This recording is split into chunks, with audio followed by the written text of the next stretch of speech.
ফজর নামাজের পরে এই একটি দোয়া আপনি কারোর সঙ্গে কথা না বলে 3 বার পরে আল্লাহর কাছে যা চাইবেন আল্লাহ আপনাকে তাই দান করবেন।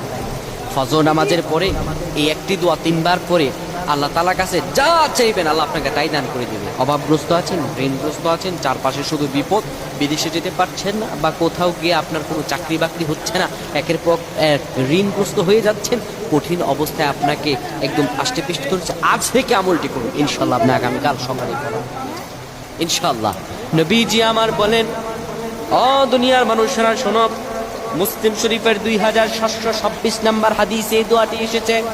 নবীজি বলেন, কোন ব্যক্তি যদি ফজর নামাজের পরে কারো সঙ্গে কথা না বলে এই দোয়াটি 3 বার পরে, সুবহানাল্লাহি ওয়া বিহামদিহি আদাদা খালকি রিদা নাফসিহি ওয়া জিনাতা আরশিহি ওয়া মিদাদা কালিমাতি, এই দোয়াটি 3 বার পরে আল্লাহ রাব্বুল আলামিন তাকে সব মনের সব দোয়াগুলো কবুল করে দিবেন। সুবহানাল্লাহ। আমাদের আল্লাহ তাআলা বেশি বেশি আমল করার তৌফিক দান করুক। আমরা পড়ছি আল্লাহুম্মা আমিন।